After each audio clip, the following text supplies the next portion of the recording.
in USA. Yo.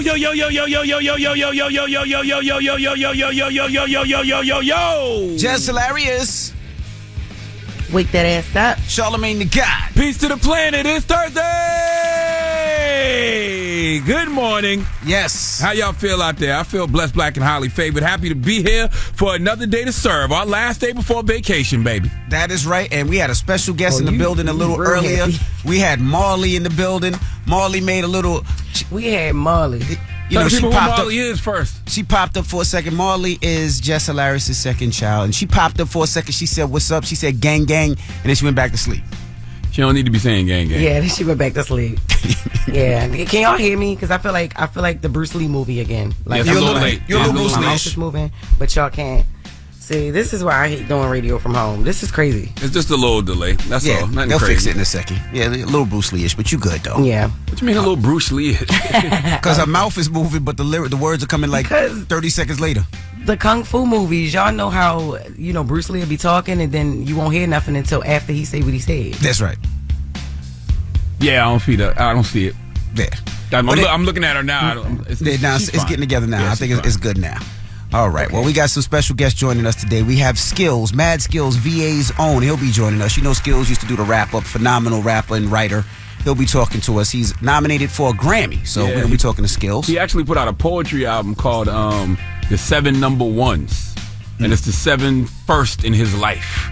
And so he decided to do it as a poetry album and not a rap album, and now he's nominated for a Grammy. That's right. And also, Lil Baby will be joining us. Charlamagne had a conversation with Lil Baby that we're gonna be getting on in a little bit. Yeah, last weekend I went down to. Well, I'm not gonna say where I went, but I was down there, and me and Lil Baby had a conversation about his new album. His new album comes out called Wham. Comes out on January 3rd. That's right. So we're gonna be kicking with them. And I'm in Atlanta right now. Salute to 96.1 The Beat. Tonight is their first Jingle Ball, which is a huge concert, which has performances from Glorilla, Sexy Red, Gunna, T.I., T-Pain, Saweetie, Kid Laroi, Khalid, and Tinashe. So there's still very little tickets left. So if you want to get some tickets, get your tickets now. We're going to have an amazing time. I'm in Atlanta the whole day. I was out and about in the city for the pre-party last night. It's going to be a lot of fun. So if you get a chance, if you're in the Atlanta area, if you're in the Georgia area, you want to pull up and you want to see Glorilla, you want to see Sexy Red, T.I., and all those people I just named, get your tickets. It's our guy Louis V's first concert. So we got to come down here and support Louis V. They gave Louis V a big-ass budget. He can afford Glorilla and Sexy Red? I don't know if they gave him a good budget or if he was able to wiggle some stuff around. He might have been able to wiggle. He might have had to do something strange for some change. Damn, Louis V. For all them artists. That's crazy. Oh, my God. And then y'all know y'all DJs be having connections or whatever. He probably cool with half of them. So ain't nobody doing nothing for free no more. They don't need radio like that. That's why I said he might have to do something strange for some changes. I don't know. But that's crazy. If you the one sucking D for Little Sexy Red to perform, that's crazy. Oh my God! If you doing what Sexy Red raps about to get her to perform, that's crazy. That's crazy. Right. Yeah. All right. Well, let's get the show cracking. We got front page news. Morgan will be joining us. It's the Breakfast Club. Good morning. Morning, everybody. It's DJ NV, Jess Hilarious, Charlamagne the God. We are the Breakfast Club. Let's get in some front page news. Now on Thursday Night Football, the Broncos take on the Chargers at 8:15. Good morning, Morgan. Good morning, Envy, Charlamagne, and Jess Hilarious. How y'all feeling on this Thursday? Friday. Good, girl. We about to be on vacation. I'm feeling good. I know that's right. So we love to see it. We love to see it, whether it's before the holidays, the new year, or whenever it hits. The rates are lower, y'all, so that's a good thing. The Federal Reserve is lowering the rates for the third time this year. It was announced on Wednesday. They're cutting interest rates by 0.25 percentage point. And Fed Chair Jerome Powell explains the reasoning. Let's hear from him. We decided it was the right call because we thought it was the best decision to foster achievement of both of our goals, maximum employment and price stability. We see the risks as two-sided, moving too slowly and needlessly undermine economic activity in the labor market, or move too quickly and needlessly undermine our progress. Yeah, so he talks about that's great. Go ahead. Yeah. I was going to say that's great. I mean, you're seeing one of the highest foreclosure rates on homes. You're seeing one of the highest of people getting their cars and their vehicles taken. So the fact that they could lower some of those rates and cut off a lot of money off some of these people's bills is amazing, which is I'm sure the reason why they were doing it. Absolutely. So it does bring the Fed's benchmark short-term rate to a range of 4.25% to 4.5%. Now, Fed officials began lowering the rates from the fall with from a 23-year high of 5.5% as inflation has eased following the pandemic. Looking ahead, policymakers indicated that 2 more rate cuts are likely in the year ahead, 2025. So we're looking forward to that. Meanwhile, House Minority Leader Hakeem Jeffries, he's speaking out after Republicans rejected a bipartisan spending bill that would have averted a government shutdown. Now, Congress announced Tuesday that a deal had been reached to keep the government open through March 14th. However, Republicans rejected it after Trump released a statement regarding that bill. Now, Jeffries says Republicans will have to face the consequence of a government shutdown. Let's hear more from House Minority Leader Hakeem Jeffries. House Republicans have been ordered to shut down the government and hurt everyday Americans all across this country. House Republicans will now own any harm that is visited upon the American people that results from a government shutdown or worse. I feel like they do this every year. I feel like every year they have this this game of chicken when it comes to the government shutdown. Every couple of months, it seems like, and not every year. Yeah, Didn't I we was just gonna deal with say- this a couple of months ago? Yes, every few months for sure. And, you know, now that there's a new incoming administration, of course, they're going to handle it differently and how they want to handle it. Jeffries also noted that the deal had disaster relief funds and assistance for families and veterans. So for Trump to kill this bill, we'll see how that impacts us in the coming year. So the White House, of course, is criticizing President-elect Trump for sinking that bill. Although Congress announced they had reached the deal earlier, White House Press Secretary Karine Jean-Pierre said Republicans need to stop playing politics with this bipartisan agreement or they will hurt hardworking Americans and create instability across the country. She added that the government's shutdown, of course, is going to hurt farmers, veterans, and families, saying a deal is a deal and Republicans should keep their word. Meanwhile, Elon Musk, he talked about it more than 100 times yesterday on X. He called the bill criminal, saying that he posted a warning saying that any member of the House or Senate who votes for this outrageous bill deserves to be voted out in 2 years. So Musk and Vivek Ramaswamy have been elected the president-elect's new heads of Department of Government Efficiency. So, yeah, the two have also voiced their opposition in regards to the bill that would have had the government funded through March 14th. So again, I'll keep you guys posted on this. You know, we're going to take our little Christmas break. We're going to have a little time with our family, but top of the year, you know, it's back to business. So we'll talk more about it at 7. All right. Thank you, Morgan. We'll see you in a little bit. Everybody else, get it off your chest. 800-585-1051. If you need to vent, phone lines are wide open. Again, 800-585-1051. Get it off your chest. Call us up right now. Phone lines are wide open. It's The Breakfast Club. Good morning. The Breakfast Club.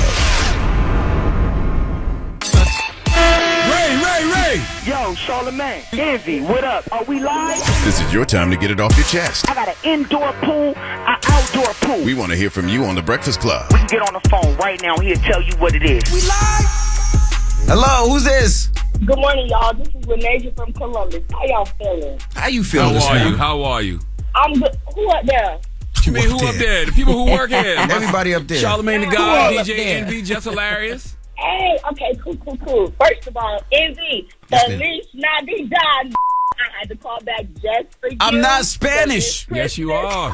Don't Feliz Navidad me. I'm not Spanish. Yo, that's crazy how you don't like representing for your set, bro. That's crazy, yo.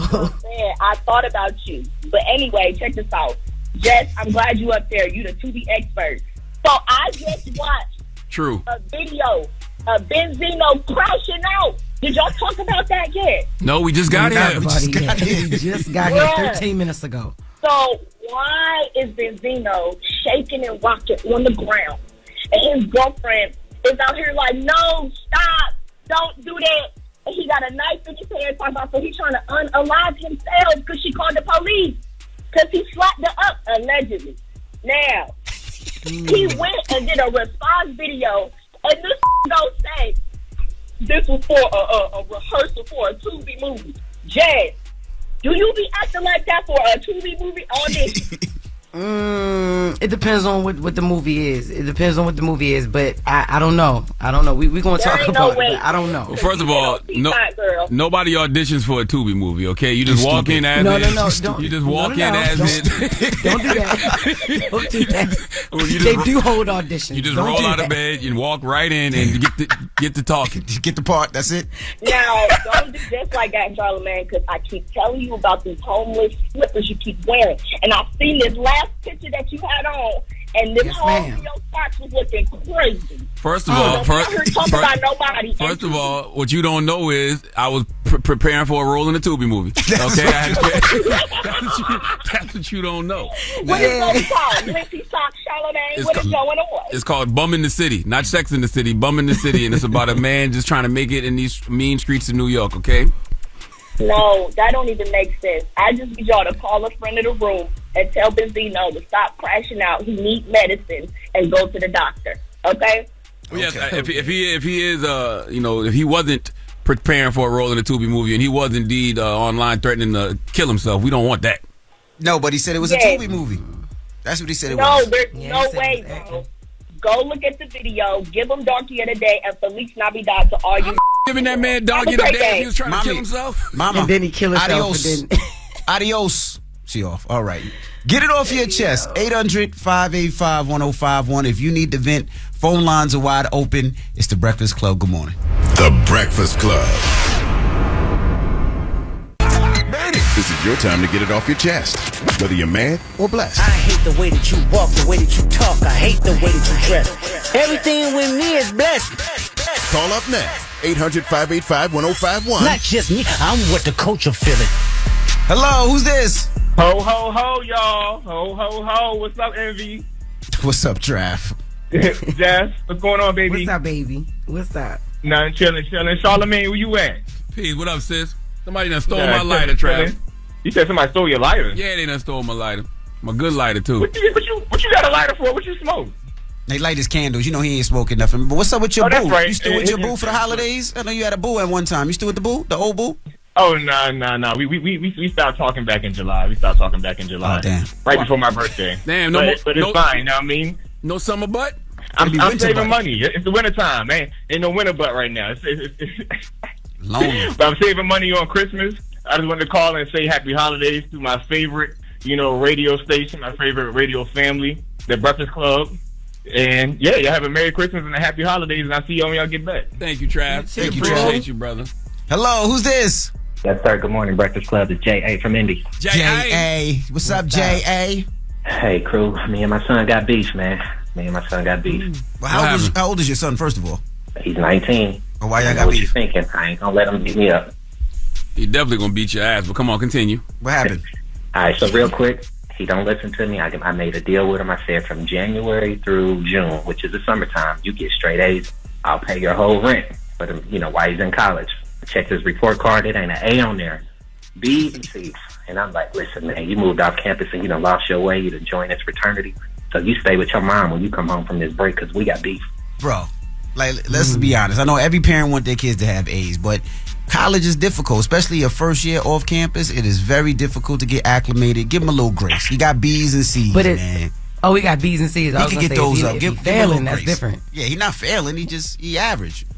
B's and C's. Yeah, come on, yeah. Yeah, right. But I think what I can take away from this is I never whooped him growing up, but now I'm rethinking that whole process. It's too late now. For a B? A B is good, bro. You gonna who was your parents do to you? Damn. Yeah, you must be Nigerian. You stupid. Hey, man, look, I appreciate y'all. I'm out of here. I'm upset. Y'all joking? Yeah, that must be a Nigerian. Nigerian's like, what you mean you have no A?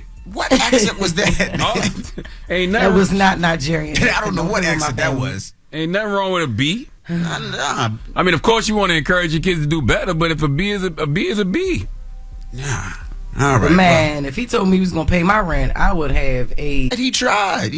College is difficult. Well, his daddy might be seeing something that we don't see. Like, his dad might be saying, "Yo, you're not focused enough. If you was focused even more, you be getting A's." Yeah, but the fact he said you can't come home to my house, you gotta stay with your mom because you got a B is crazy. He didn't get D's and F's. But he joined a fraternity and he probably doing a lot more partying than focusing. You know what I mean? That is true. Yeah, all right. Well, get it off your chest. 800-585-1051. We got Jess With The Mess coming up. What are we talking about? Yes. This married couple has been fighting back and forth, Cardi and Offset. We're going to get into what they're talking about. All right, we'll get into that next. It's The Breakfast Club. Good morning. The Breakfast Club. Mario. Morning, everybody. It's DJ NV, Jess Hilarious, Charlamagne the Guy. We are The Breakfast Club. Let's get to Jess With The Mess. News is real, whether it's Jess Hilarious, Jessica Robin Moore, just don't do no lies. She don't spare nobody. Worldwide Jess, worldwide Mess. On The Breakfast Club. She's a culture shift. She was able to get y'all to see something and understand something that nobody could get you to see. It's time to set it off. All right, bear with me through this story, y'all, because Cardi and Offset, they was going back and forth, and like I always say, when two rappers go back and forth, it's like they should have put it in a song because they type like they rap or whatever, right? So Cardi and Offset have added us back into the chat again. Y'all remember Cardi had let us know that her and Offset had to come to some sort of peaceful space. Remember, she said we've been peaceful for a week. That space was very, very small. It was very short-lived because it's gone now. Cardi and Offset was online going at it yesterday, going back and forth with fans and each other. And Offset had took shots at Cardi on X, telling her it's giving hoe, and that's not the look that she wanted. Verbatim, he said, "Nobody win when a family fights. Stop capping to these people to make yourself look like the hoe. It ain't the look you want. You're a fire woman, good music, but you focus on dingling and trying to make me look bad. Focus, bruh. This ish is whack from both of us, honestly. Drop the album and go up." By dingling, you mean penis? Yes. Absolutely. Okay. I think. But can I say dingling? Yes, you can say dingling. All right, that's better. Okay, so Cardi responded. She said, "So dating because I'm single means I'm just worrying about dingling? You sound like a dummy, trying to be fake nice after you did what you did from the beginning, trying to push a narrative to these people. Congratulations, F off and sign the papers today." Offset responds, "When you split the custody, I will. You ain't worried about music, you worried about dingling. Everybody can see it. All you talk about is dingling, and in the club is burnt. No music, no nothing, just drama and dingling." So Offset also said, "Single and miserable. Check to last spaces. You mentioned me. You getting hit at the flex though. Get your flex on, mama." That must be like something from a song. I don't know. But Cardi hopped on spaces. She must have got tired of typing, and this is what she said. Happy as that I gave you attention for one day. And now you're trying to spin a narrative like I want to be with you. Knowing that that's not it. Gave you some out of sight time because another pissed me the off. And now you're trying to push this narrative. Stop play with me. Before I really go there, you pissing me off. I told you to shut the up and leave me the alone. And yes, I apologize to you about posting those text messages. But no, you want to keep it. You want to take it there. I will violate right now. I'm sleeping and you're trying it. Can I ask one simple question? What's that?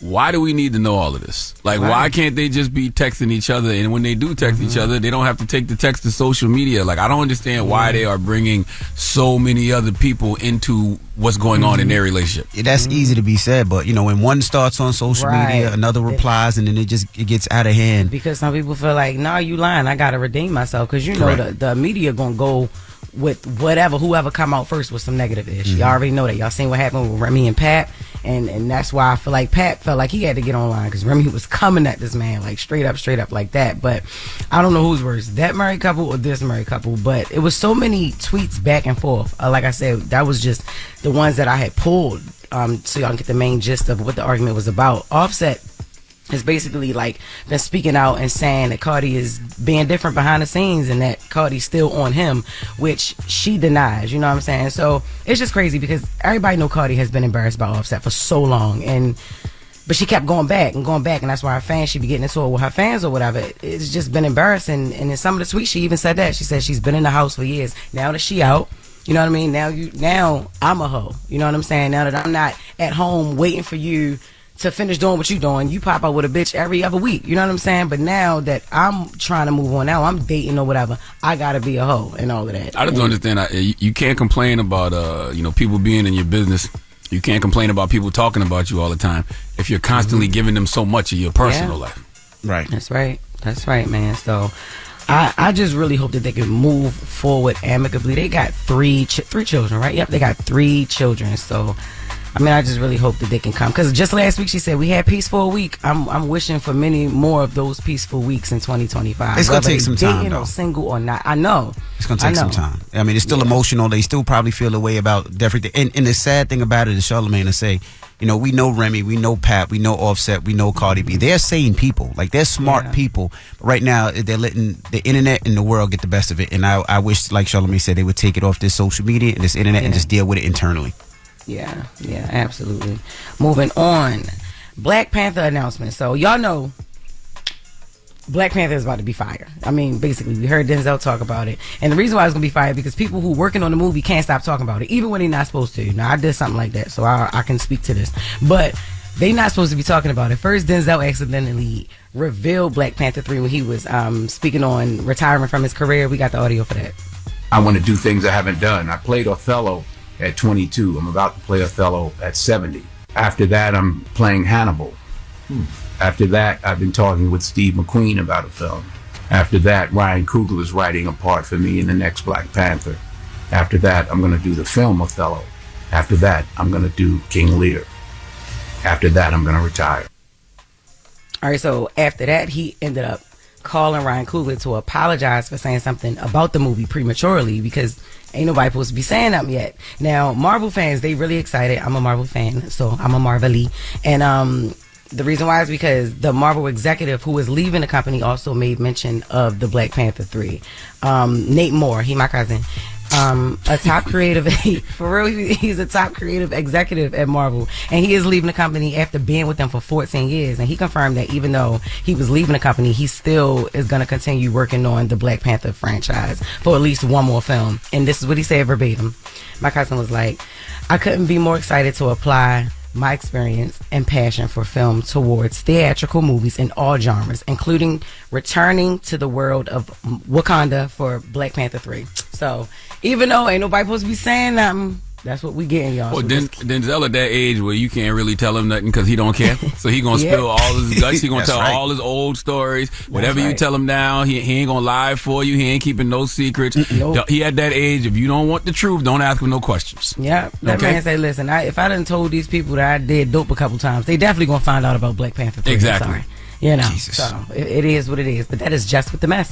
Thank you, Jess. Jess, why you dressed like you in the county? Like you just got out of prison this morning. Why you trying to play me? Why he trying to play you? I don't know why you trying to play me, but yo, I know I'm not looking my best this morning. I just had my daughter, but her father came in. No, the face card is fine. I'm just talking about the county jail shirt you got on. Exactly. This is a maternity shirt. I was breastfeeding, yo, before I hopped on here. Okay. So stop playing with me. You look fine, Jess. Don't let him play with you like that. All right. That's why he the only one in the studio, clown is. All right. When we come back, we got front page news. Morgan to be joining us, and also Congresswoman Jasmine Crockett. She'll be breaking down what the government shutdown, actually means for everybody, for everyday people. We'll talk to her next. It's the Breakfast Club. Good morning. Morning, everybody. It's DJ Envy, Jess Hilarious, Charlamagne the Guy. We are the Breakfast Club. Let's get in some front page news and some quick sports. In Thursday night football, the Broncos take on the Chargers at 8:15. Good morning, Morgan. Good morning, Envy, Charlamagne, Jess. Listen, our government. In the last hour, we did speak about a bill that would have kept the government funded through March. Congress clapped back. Queen Jasmine Crockett, I believe, is on the phone, called up for Charlamagne. Can you take it from here, Charlotte? Congresswoman Jasmine Crockett. Good morning, Jasmine. Morning, y'all. How you feeling? Good morning, girl.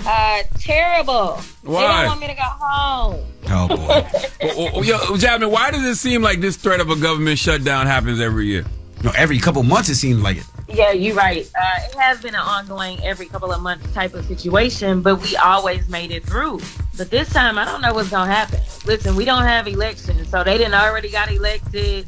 They sure did. Everybody gonna forget in 2 years, like everybody forgot 4 years later all the crap that we went through with Trump. So now they're talking about shutting down the government. So when y'all get stuck at the airport trying to get home, hey, y'all know who to blame. So can you break down what exactly that means? Because when people hear it, we hear it so much, it really means nothing anymore. So when they talk about shutting down the government and we see millions sent to all these different countries, what does shutting down the government actually really mean?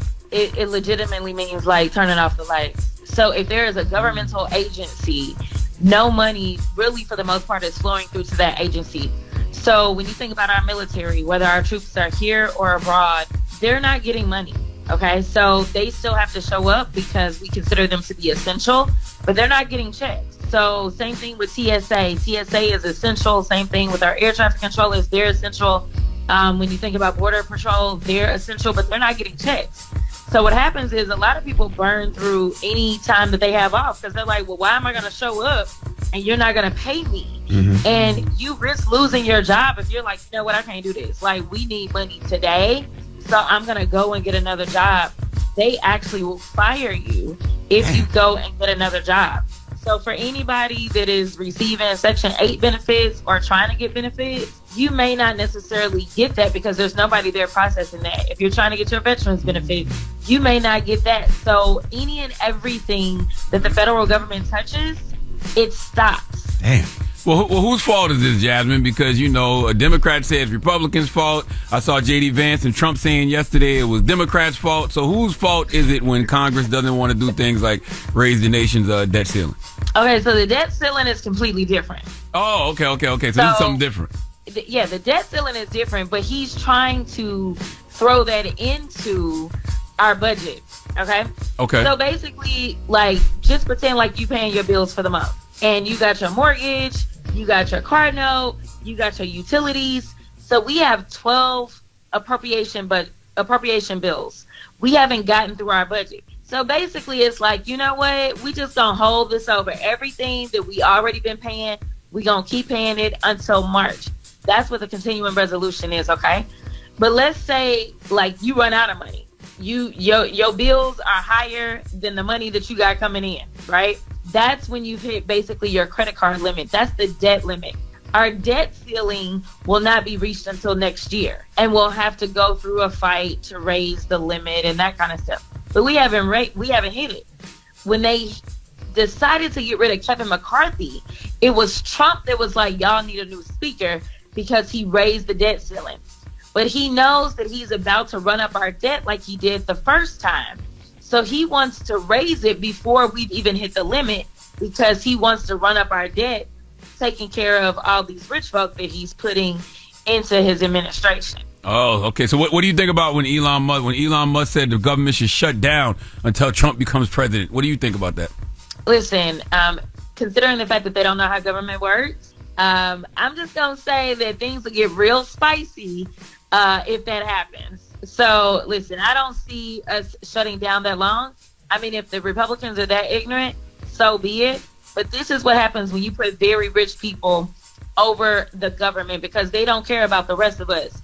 They're not going to feel the same pain. They can go off to whatever random island or country they want to and wait it out and get taken care of.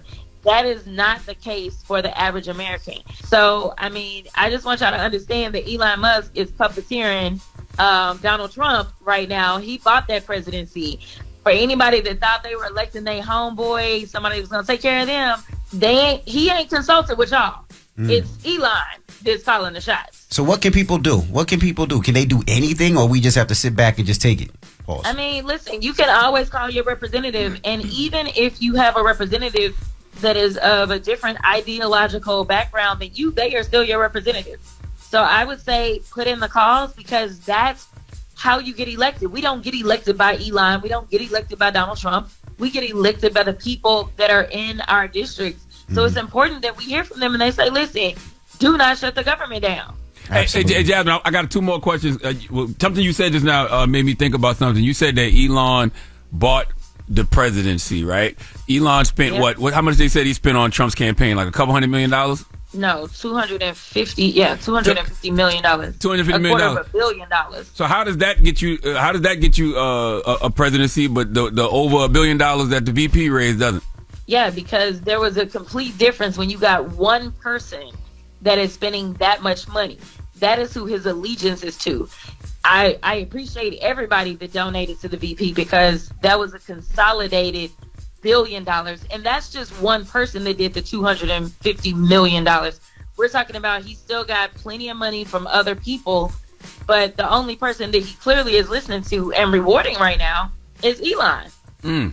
What do you want to see the Biden administration do over the next 30 days before they get out? Well, one of the things that I just sent off to the president was a letter about the crack cocaine disparities. So we know that back in the day, it was 100-to-1 difference when it came to crack cocaine. We know under Obama, it was reduced to 18-to-1. And as they've prosecuted those cases, it's been 1-to-1. But there's a lot of people that are still stuck in prison right now that have that 18-to-1 disparity. I'm asking that all of those sentences be recalculated to a 1-to-1. And we have the numbers, and thousands of people would actually get out of prison, and another few more thousand people would actually have their sentences reduced. And honestly, anything that he can do to make Trump's transition more difficult, I'm here for it. Well, so you don't want a peaceful transfer of power. Hey, listen, it's gonna transfer, but if he decides that he wants to keep it shut down, I do want him to understand that there is not an exception in a shutdown for your inauguration monies. And in this continuing resolution, they literally have more than $90 million in there for his daggone inauguration party. So, whatever. My last question, do you think Biden is quietly quit? No, absolutely not. We'll see. If he don't do nothing over the next 30 days, I'm gonna say he quit. All right. Well, thank you, Congresswoman Jenna. Y'all have a good Senator. You too. Thank you, Congresswoman.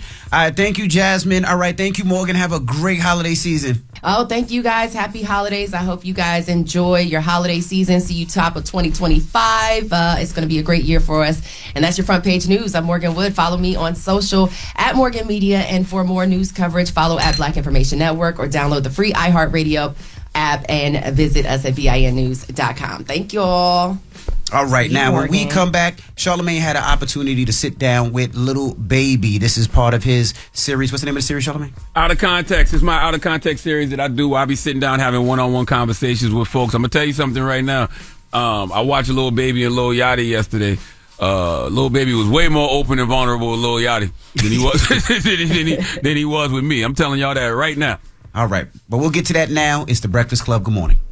The Breakfast Club. Morning, everybody. It's DJ NV, Jess Hilarious, Charlamagne the Guy. We are The Breakfast Club. Now, Charlamagne got a chance to sit down with Lil Baby. This is part of his Out of Context podcast on YouTube. And let's get into that. Lil Baby. How you doing? How you feeling, brother? Man, congratulations. You just turned 30 a few weeks ago, man. Yes, sir. Get up there. You feel like the old head now? For sure. 1,000%. What's the difference between turning 30 and, growing up in your 20s? It's crazy. It might seem like it, but even when you're 29, it don't feel like the same as 30. It's just something about when you turn at 30. Like a steep hill. Mm-hmm. You feel like you got more responsibility now? Even though I got the same responsibilities I've been had, it's just something about them 20s kind of give you a little leeway. Word. Seems like when you turn 30, there ain't no more leeway. What do you think made you grow up faster, the streets or the industry? I have to say both. You know what I'm saying? In its own way. Mm-hmm. You know what I'm saying? The industry made me grow up faster, like in the real world, but I had to still grow up faster in the streets. You know what I'm saying? Being a young kid, doing grown man stuff. So it's like both parts. Mm-hmm. What's manhood look like to you at this point in your life? Manhood and leadership. That's one thing I loved about your documentary. It was like, you could tell you was a leader from the beginning. Manhood to me now is like owning stuff or working towards owning to make sure like you and your family good forever. Mm-hmm. Or trying to make sure you and your family good forever. Is it true that your father left when you was just 2 years old?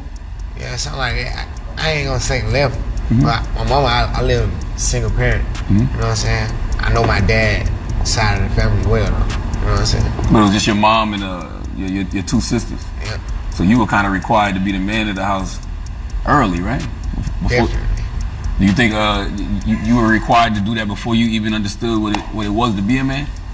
Certain aspects, but like you said, like you grow up fast though. Mm-hmm. You know what I'm saying? So even when you do see stuff that you ain't used to, you gotta like get with it quick. How does that experience impact the way you show up as a father? Number one, I want my kids to live the life I live, no sort of kind of way, you know? And they won't live the kind of life I live. Does being a celebrity make it hard for you to be a hands-on father? Definitely. I can't be there as much as I want to be, you know what I'm saying? We can't do like the regular stuff. And normally, we still try to do like regular shit what normal people do. But like for the most part, I'm always gone. You know what I'm saying? If I do see them, it's for a couple days. They just not really getting settled, then they gotta go again. So it's definitely so I advise people to just wait. You say you advise what? I advise people to wait and you got like a career like mine. You know what I'm saying? Oh, to have kids? Yeah. Word. Yeah. So how long would you wait? Even if 30 is, you know what I'm saying? Like, get through your 20s, kind of go through that lifestyle and kind of get away from all that so you don't even got to do it later on. Mm-hmm. You know what I'm saying? Going to like get it out your system, that's how I feel. How strong is it to have how good is it to have a real strong support system? Like, you know, to have the right mother of your children and all of that. I mean, everything to me, definitely, because, you know what I'm saying, take a village to raise a family, you know what I'm saying, or a kid. So everybody input matters. You know, to me, man, I was talking to P earlier, man, and I was saying that I feel like the internet wants you to fall off so bad. It just seemed like overnight, they had a Lil Baby fell off campaign. Where do you think that came from? I don't even care, really. I be saying shit like that, but as far as like where it came from, and I don't even. That's how I get by, you know. I don't even get into like that, you know. I feel like they don't want you to grow. I feel like, you know, after the bigger picture, everybody saw a Lil Baby in a different light, and they wanted more of that, but then they wanted you to do the street too. Yeah, it's like a give and take. Yeah. You know what I'm saying? To the point where I kind of understand it, and what I mean by that is like I really didn't ever take them with me to transition. You know what I'm saying? So like a transition, I don't expect certain people or certain fans to catch up to it. Like, you know, sometimes you gotta like dumb it down. You know how do you take them through the transition though? Do you do it through like interviews? Do you do it through music? Or do you that's the part I'm learning right now. You know what I'm saying? Like that's what I'm trying to master at, just giving that fan experience. You know what I'm saying? Because of course, whatever I'm doing, as I'm doing it, I know what I'm doing. I know I'm changing. But if I just drop a song or if I just do something, you don't know what I done went through. You don't know the changes, so I can't even expect you to be up to speed on like what I'm on. So I had to start looking at it from that aspect. The tricky about that though is if they want you to be in the street, but then when you crash out, they call you stupid. Yeah, so I ain't gonna get. So I always know I wasn't gonna get up and get caught up in that. I'd rather sit it out, or I goddamn be involved in that. You know what I'm saying? I saw you post. You posted that the last couple of years you've been struggling life-wise, maybe even mentally. So where you at now? I'm in a better state, but like still.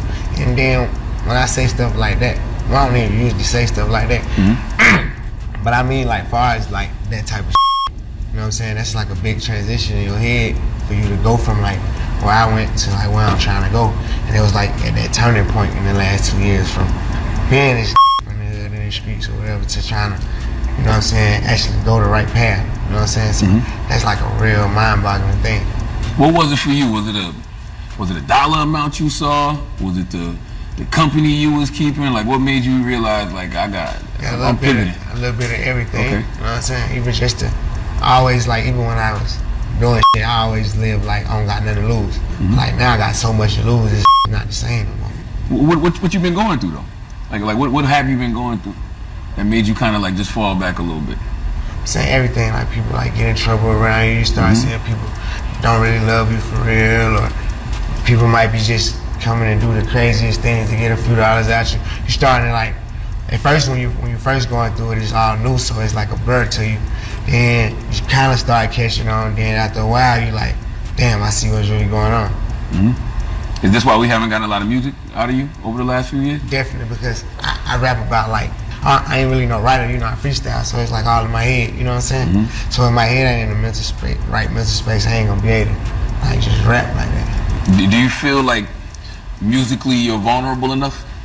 That's one of the critiques I hear. I'm just not learning what all that mean, you know what I'm saying? Yeah. From the way I've been explained, maybe not, you know what I'm saying? I can understand why. That was more what I was just saying. Like, if you don't take them on a journey, they kind of lost a little bit. They don't even really know the aspect of you saying something, doing something. Because when I talk to people, they tell me that they want to hear more pain in Lil Baby's music. And it sounds like behind the scenes you going through that, but you're just not putting it in the music. Yeah, because I had to learn how to, like, translate what I actually going through into the music. You know what I'm saying? When the goddamn music, the reason why a nigga even going through this shit, you feel me? They want to hear more emotionally scarred, I think. Like that. Yeah. Are those records hard for you to make? Nah, them records are super easy. You just don't want to expose yourself in certain ways. You know what I'm saying? Yeah.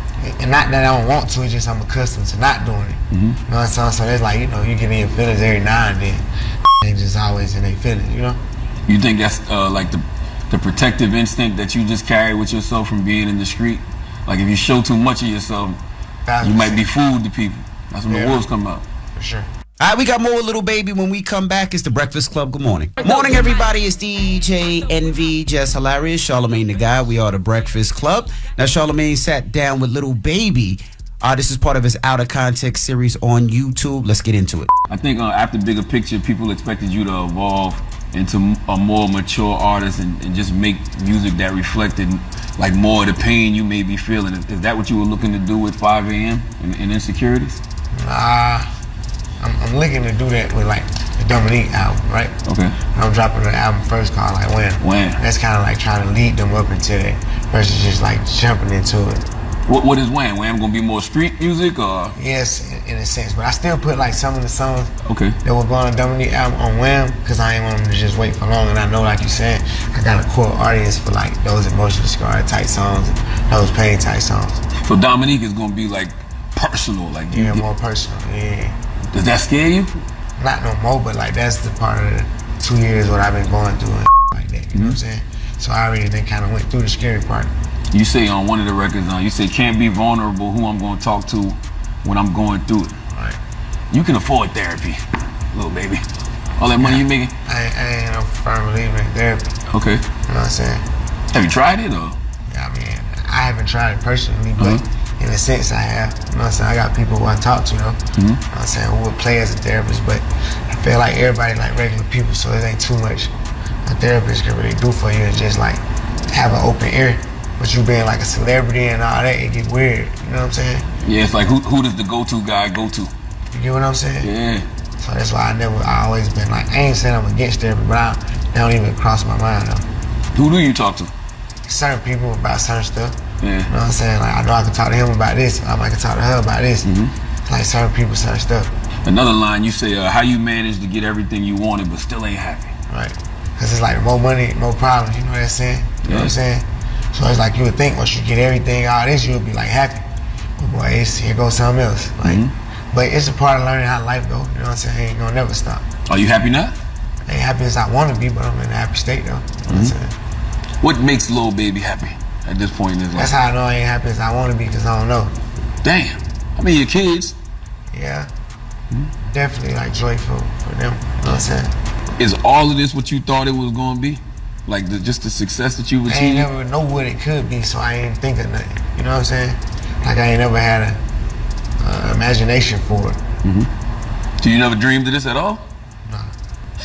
So when you was in the street and then you started rapping, you even just looking around Atlanta and looking at all the successful artists that come from Atlanta. Atlanta. Big was, but I ain't know how like what really big was. You know, I ain't really never know nothing about the real music industry, and like I couldn't think I could be worth what I'm worth now and reach the levels I ain't even know that really existed. You know, I ain't know nothing about like platinum and gold and album sales and the new thing streams, and I ain't never know nothing about that. So even me saying like I knew I was gonna be big, I wouldn't even know what that was to even think that. Yeah, I forgot what record it was, but you said you got all of this. It's basically PTSD from all of the shootouts and stuff that you've been through. Did you think that once you got into the industry, like that would kind of go away, like you kind of escaped that? Yeah, but it's crazy because it's like that's what I be telling people. You put yourself on a bigger scale now that you're in the industry. And I said I didn't even have problems before I was a rapper. You know what I'm saying? The more you get bigger though, you get bigger to everybody though. Not just the fans, not just the girls, not just the kids, everybody included. You know what I'm saying? Was it a hard transition for you? Or is it still? Yeah, I'm like almost all the ways. I didn't transition all the way. Like I would never leave Atlanta. You know what I'm saying? I live in a whole other state. So I didn't transition all the way, but it's still at times where, you know what I'm saying, it's like they'll f with you a little bit. Where'd you get the name Wham? I know I stand for Who Harder Than Me, but where'd you get that name from? From like Wham, bitch on the baby. Okay. One of my guys just started calling me Wham, and everybody started calling me Wham. Thug said, what Wham says goes, and then you put it up on Billboard. What did that post mean to you when he posted that? Maybe it was just like a little insider. His dad said that he got at you once for not going to Thug's court dates. He didn't say anything. That's how you felt about that? Yeah, for sure. What's the relationship with you and Thug now? I know he's on the new album. We got a good relationship, same relationship we've been in. Yeah. You know what I'm saying? Is it hard to make music because he's under so much scrutiny, and I know the lawyers probably looking through all the lyrics? He's super talented, you know what I'm saying? So really, like, he do it with ease. What's the relationship with you and Gunna right now? I don't got no relationship. The internet says you can't make hits without Gunna. So do you think y'all ever make music again? The internet say anything. How many hits I got? Absolutely. So that don't even make sense. You know? How much do you pay attention to the internet? Man, like, I only see what I gotta see. Right. You know what I'm saying?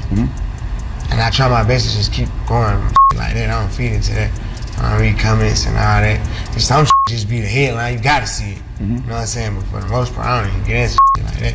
I know Thug says what Wham says goes, but if Thug says, hey, I'm gonna get in the studio, I'm gonna make some music with Gunna, baby, I want you to participate, would you? I don't see that happening. No, I'm just saying, like, I want you to participate. I don't know what nobody else will do. You know what I'm saying? But just as far as me, you know what I'm saying? You dropped the 350 record, and you said, ain't never saying nothing about it. You know you was a rat, and everybody thought you was talking about. Yeah, but everybody, it's just the internet where they gonna create. I talk about rats in every song I had since I started rapping. So now, you know, it'd be like, they just create a narrative and go out. I don't need to be talking about a nigga. It's whatever a rat, you know what I'm saying? What was your reaction when you heard Kendrick mention you in Not Like Us? He said Lil Baby helped you get your lingo up in reference to Drake. What'd you think when you heard that? I ain't really into like that side of hip hop. So I don't really, you know. But you and Drake always had a good relationship. I mean, Drake helped you a lot.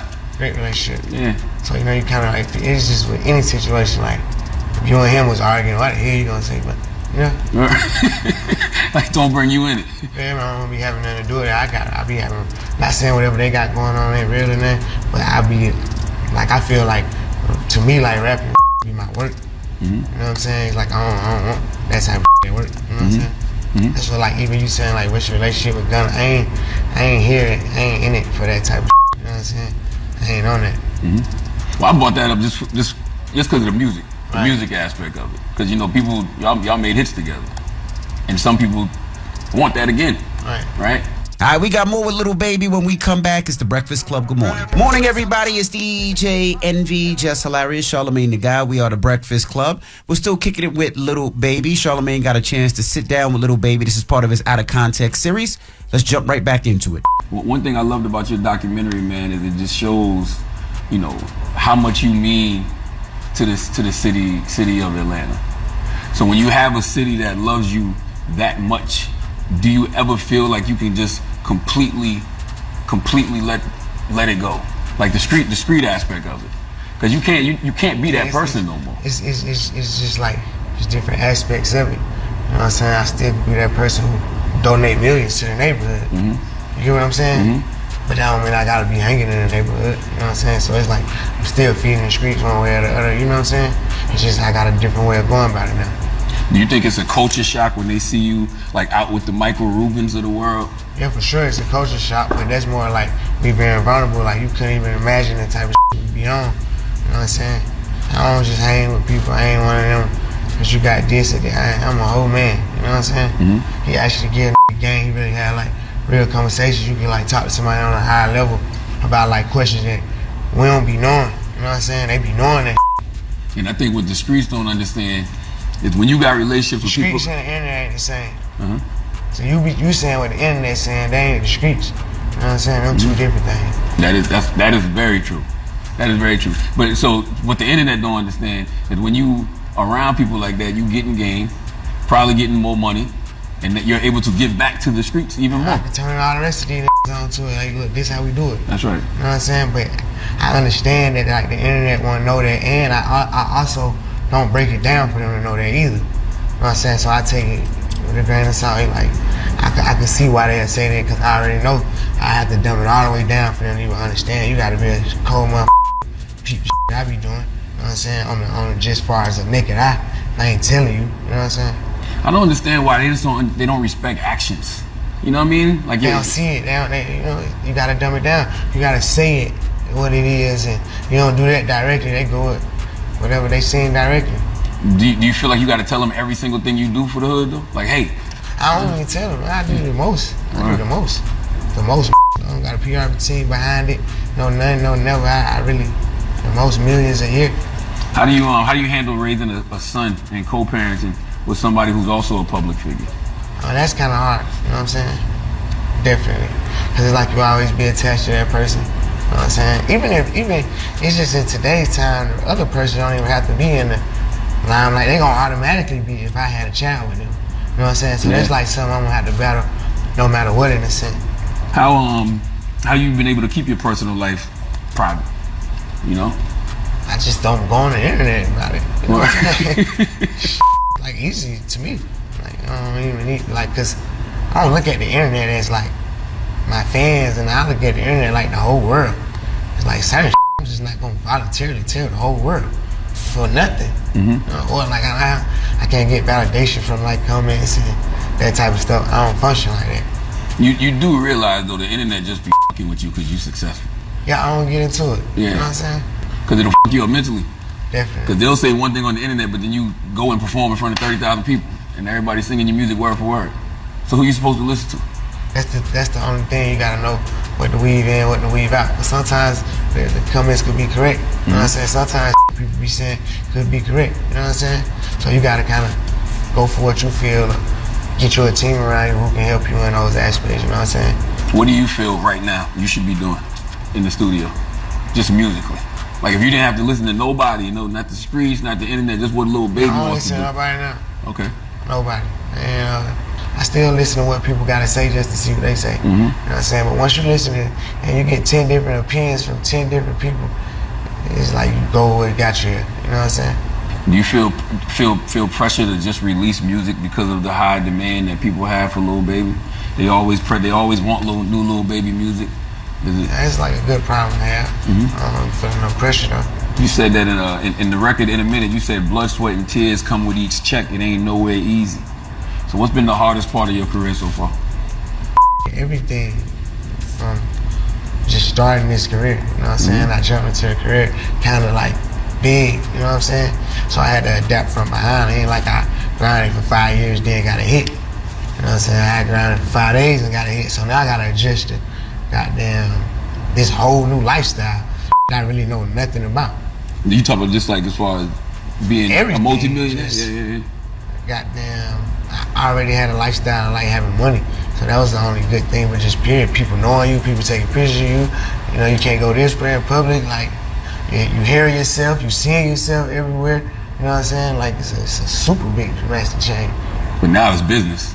I guess that's what you're trying to show people. Like, I'm doing business now, real business. I was doing business the whole time. Okay. You know what I'm saying? And I love my fans. We relate to it, but it's still the business aspect of it. You know what I'm saying? I wonder if they would even understand. They wouldn't. That's why I don't try to press it too hard. I understand that they wouldn't. You know what I'm saying? Is there certain things you want them to know, though? Like, as far as your business is concerned, like, I really want y'all to know I'm doing this. And if y'all knew what I was doing, y'all would understand. I always tell the guys and because they always want me to, like, clear this up or, like, hell no, I say this. I feel like when the day right for them to know, they gonna know. And then I'm still gonna look like the best in the world. Like, damn, the whole time, you could have easily just told us. You know what I'm saying? But I'd rather just, one day you're gonna see. It's inevitable. Does it feel like you're able to be more vulnerable in your music or on interviews, or do you feel like you might write a book, or was it the documentary? Like, what was it? What do you think makes you be able to express yourself the most? Well, right now, it's just me forcing myself to express myself more. You know, they can answer anything you say, but I just ain't gonna do it. What? So, like, now I just answer it. You know what I'm saying? Like, try to make it more vulnerable, giving people a different insight on you.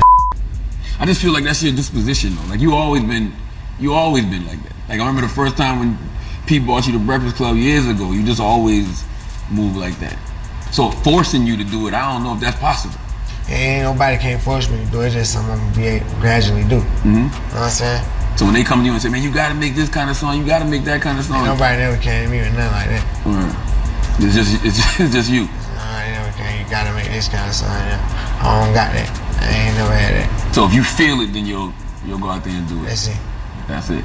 Yeah, that been informative for me. I got a 10-person camp who build a song and this, and it's just been like authentic for me. You know what I'm saying? Well, man, baby, keep doing your thing, brother.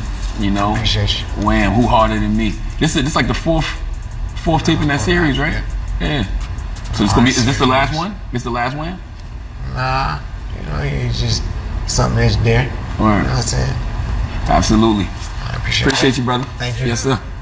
Morning, everybody. It's DJ Envy, Jess Hilarious, Charlamagne the Guy. We are the Breakfast Club. Salute to everybody in Atlanta. I'm in Atlanta right now. Tonight is our station's Jingle Ball, 96.1 The Beat. Hey. If you haven't got your tickets, Glorilla, Sexy Red, T.I., Gunna, Saweetie, T-Pain, The Kid Laroi, Khalid, and Tinashe. All right, there's still some tickets left. I think less than 1,000 tickets maybe, or close to 500 tickets or something like that. But if there's still tickets available, get your tickets. It will sell out. Tickets are still flying, so can't wait to see you guys tonight. And let's get to Jess with the Mess. News is real. Whether it's Jess Hilarious, Jessica Robin Moore, Jess don't do no lies. Don't do no lies. She don't spare nobody. Worldwide Jess, worldwide Mack. On the Breakfast Club. She's the coach of shit. She was able to get y'all to see something and understand something that nobody could get you to see. It's time to set it off. So real quick before we get to this Benzino news, we just played the interview between Charlamagne and Lil Baby, and real quick I wanted to go back to it because I want to make sure that people caught this. Baby finally told us how he was really feeling when it comes to the whole Gunna snitch thing with the thug, and oh my God, listen y'all, we got the audio. The internet says you can't make hits without Gunna. So do you think y'all ever make music again? How many hits I got? Absolutely. So that don't even make sense. How much do you pay attention to the internet? Like, I only see what I gotta see. And I try my best to just keep going shit like that. I don't feed into that. I don't read comments and all that. Some just be the headline. You gotta see it. I know Thug says what Wham says goes, but if Thug says, hey, I'm gonna get in the studio, I'm gonna make some music with Gunna, baby, I want you to participate, would you? I don't see that happening. No, I'm just saying, like, I want you to participate. I don't know what nobody else would do, just as far as me. You dropped the 350 record, and you said, ain't never saying nothing about it. You know you was a rat, and everybody thought you was talking about. It's just the internet where they gonna create. I talk about rats in every song I had since I started rapping. So now, you know, it'd be like, they just create a narrative. I was like, oh my God, because we ain't never hear him talk about it.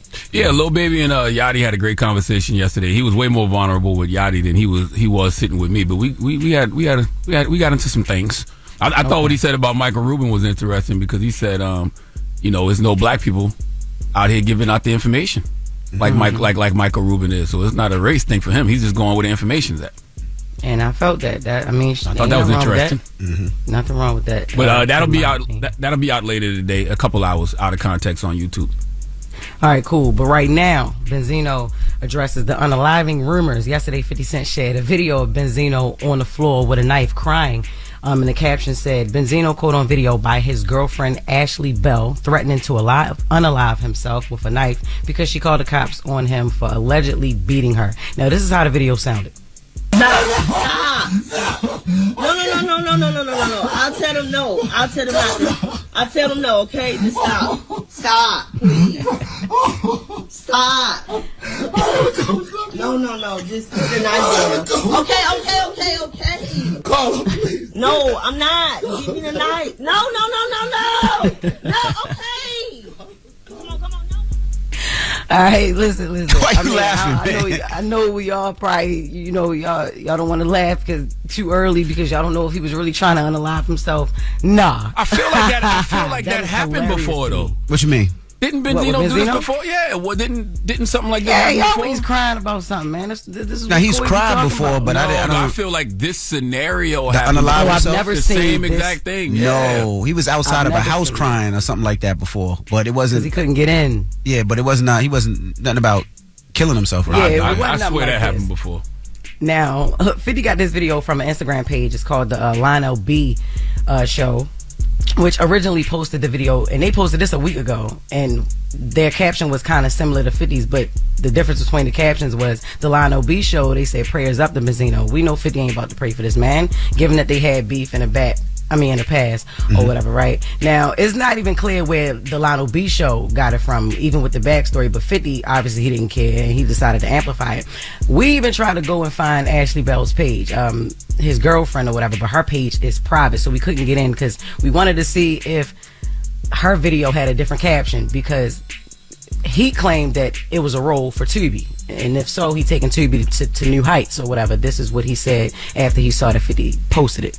Okay, first and foremost, I just want to let everybody know that I'm okay. Second of all, I want to let everybody know that that was a rehearsal for a Tubi movie. My girl was helping me out. We was doing a script reading, and that was a rehearsal for a Tubi movie. That was a scene from a movie. I would never, ever put my hands on any woman. I've never done that in my life. That's for cowards. And I surely wouldn't do anything to hurt myself. So, shout out to all the people that was concerned, but I'm okay. And I also want to let Curtis know, good looking. Thanks, Curtis, for promoting me. Keep on posting me. That's dope. I'm in that gym heavy, benching 315. What you doing, Curtis? Anyways, happy holidays to all and stay safe. I believe Benzino. Yeah, you believed. Oh, you believed it was a YouTube. It was given to me. It felt like it felt like a self tape. All that? Yeah. Denzel don't even cry that good. You mean that was for Tubi? Yeah, I believe that. Oh, okay. All right, well, that's you what give your all really in Tubi movies, Jess. I didn't see you walk in. Hey, honey, not in a hey, Tubi honey, I got your bitch. Nah, that was not a movie. That's not a Tubi movie. That was on BET Plus. Okay, that's what BET Plus. Tubi picked it up. Oh, yeah. Benzino do actual Tubi originals. And listen, y'all know I'm the Tubi expert. I've watched about 6 or 7 films with Benzino in movies. So no, he not capping about being a Tubi actor. Like, he's like A-list Tubi. Like Tubi, one of the A-listers for Tubi. Okay. However, if this is not really a movie, he gonna have to really make one. Because I feel like it's a real situation. I'm but just who would gonna tape that though? Like, regardless if it was a Tubi his or not. girlfriend. But like you would tape your, if it was true, you would tape your man crying saying he gonna kill himself? Well, listen. If he did beat on her, like, you know, allegedly, I get it. That's what they're saying. Right. You know what I'm saying? No, she needs some type of proof, because you know, even though he said he's never done this before and all that, we know we've seen people that say, no, I didn't do anything, and then videos come out. You know what I mean? So did she say maybe she wanted to have that for leverage? Like, nah, just in case you do this again, and I'm really call the police next time. I got this. It's like a trail. You know what I mean? So I believe what 50 is a legend. You know what I'm saying? I believe that. Did she say Benzino beat her? Where did that come from? Where did that rumor come No, she didn't. That if you were listening, no, the Lotto B page, they posted it like a week ago or whatever. But Ashley, we tried to find her page to see if she posted it, but her page is private, so we can't get in. But we know she recorded it. It didn't just pop up in niggas' camera roll. She had to send it somewhere. Right. We don't know where she sent it, whatever. Maybe her iCloud got hacked or whatever, but she recorded the video. And people get self-tapes all the time, no? I got Tyrese Django self-tape. Really? Yo, please. Yo, send that in the group chat. It's on that man. It's on. Him and Benzino, they on the same level when it come to that. Like, because I think he overdid it for Django. That's why he didn't get it. Yo, y'all gotta look at that. It's on YouTube. It's like, you too happy to be a slave, Tyrese. You cannot do Django. Yeah, absolutely. But I mean, praise up to Benzino. We don't want you to unalive yourself. We also don't want you and your girlfriend to be getting in no physical fights either. That's right. So, but be on the lookout for Tubi, because he did a lot for Tubi. If the role is real, he did a lot for that. Gotcha.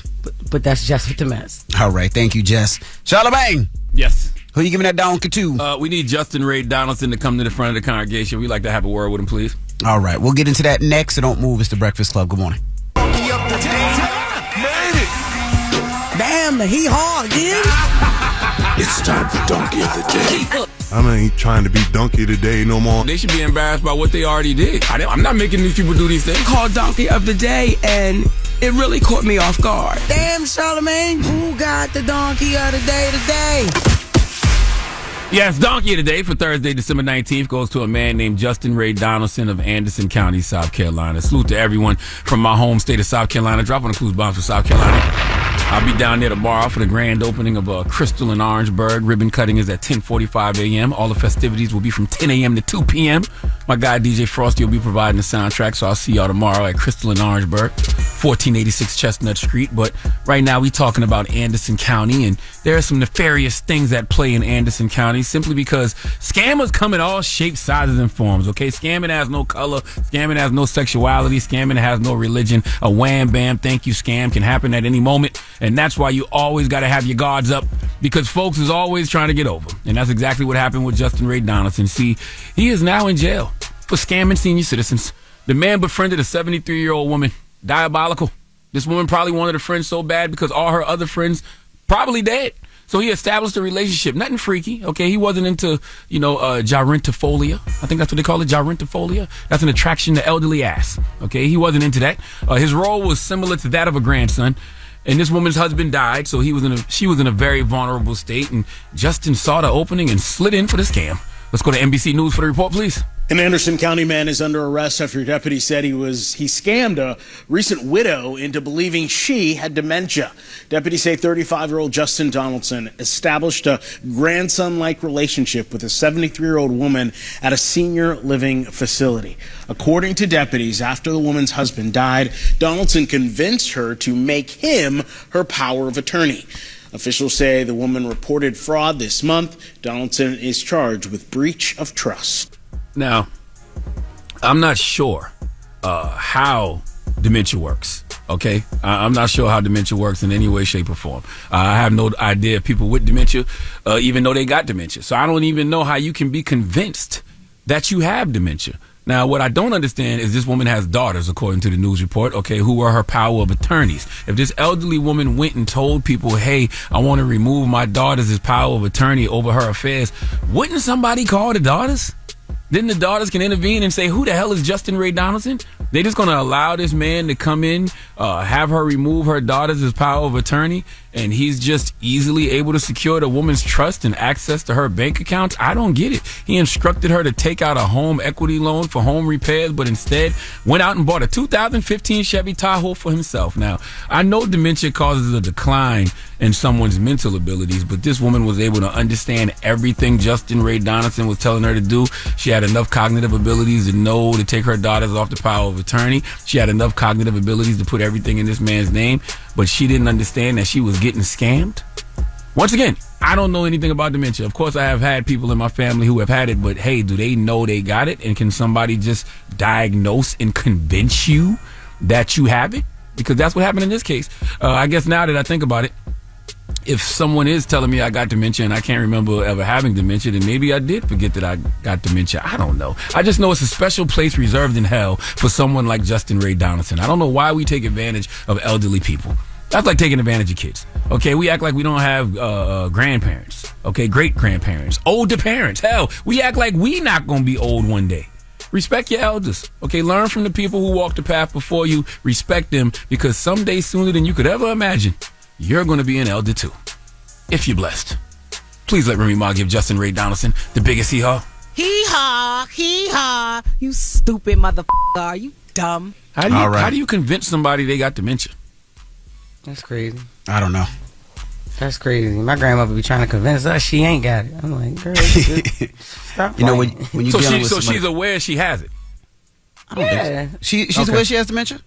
Some people, yeah, definitely. People definitely know what they got. What do you mean? I don't know about the Alzheimer's people, but yeah, my grandmother knew she got dementia. Because Gia's mother didn't know she had dementia. Sometimes that she got it, but she definitely got it. Nah, Gia's mother didn't. She didn't know. She had no clue. Like everything was regular. So if there was a story, she'd tell a story over and over and over again, and she thought she was telling it for the first time. She had no clue. Yeah, that's how it goes. But like, did y'all ever did she tell her mother that she has it? Because she didn't remember. She got it. Yeah, she didn't remember. Okay. Well, my grandmother is gonna get to that point, but it's still kind of like early for real. Like she knows she got it. If your grandmother's anything like you, she probably playing, Jess.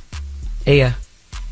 She probably playing. Yo, you probably right. Yeah, whenever she don't want to do something, all of a sudden she don't remember. Leave me alone. Right. Hey. All right. Well, thank you for that donkey today. Now, when we come back, Skillz will be joining us. All right, Virginia's own Mad Skillz. You know Skillz, phenomenal writer, ghost writer. He used to do the wrap ups every year, and we're gonna talk to him next. All right, so don't go anywhere. It's the Breakfast Club. Good morning. It's beginning to look like Christmas. Hey y'all, it's Jess With The Mess. La la la la la la la. Happy holidays from my family to yours, because the holidays is here and they're not coming back till next year. The Breakfast Club. Morning, everybody. It's DJ Envy, Jess Hilarious, Charlamagne the Guy. We are the Breakfast Club. We got a special guest in the building. Yes, indeed. We got the brother Skillz here. What up, man? How you feeling? How you doing, my brother? Man, you know, same-ish, different air freshener. Yeah. You know what I mean? Just trying to keep it pushing. Have you retired the wrap-up? So do you have to do, like, because you got to break, I mean, the year's a little easier, but right. It just diddy. But do you do the wrap-up still? I haven't done the wrap-up since, like, I think the last one was 2022.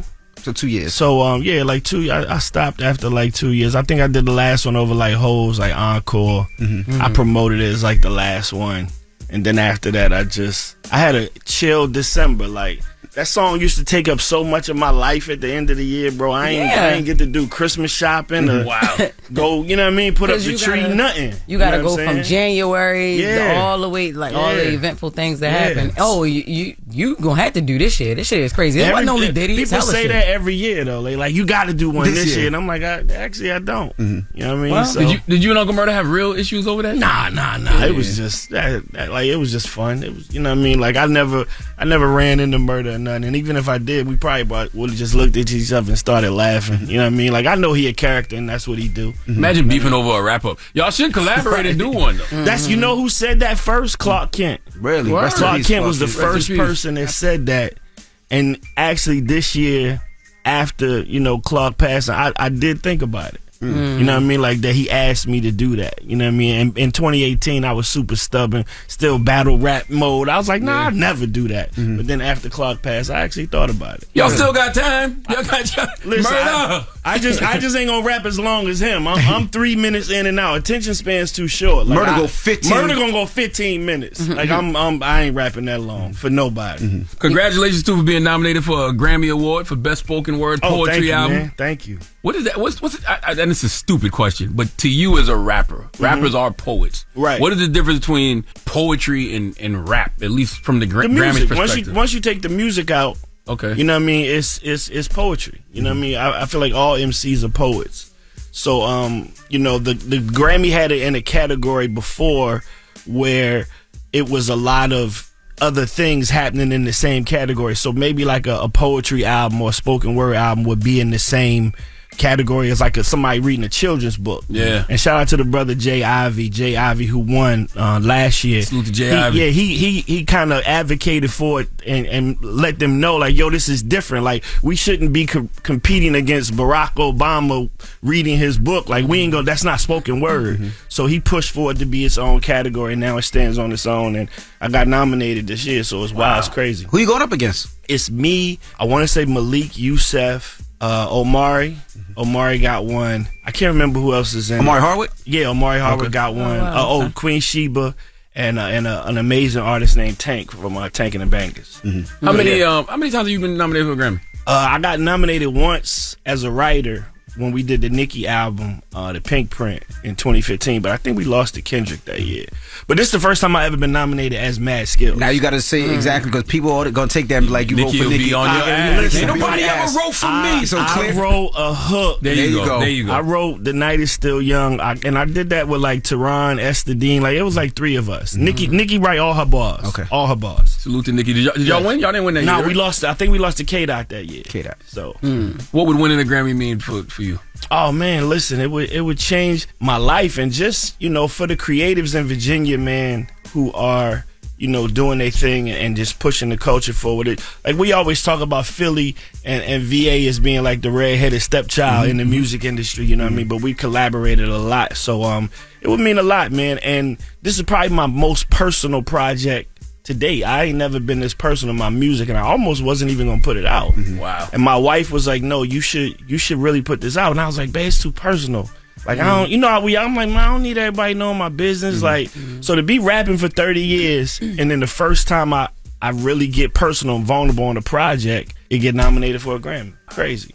What made you want to do a poetry album versus a traditional hip hop album, especially saying that you was getting so personal? Right, I started it, and when I started it, the first 2 songs was like raps, but they were so, I was moving, like, and I was like, I gotta slow this down. I want people to be able to digest it, so I tried it another way, and then once I started sending the song around to like friends, they was like, yo, nah, keep going.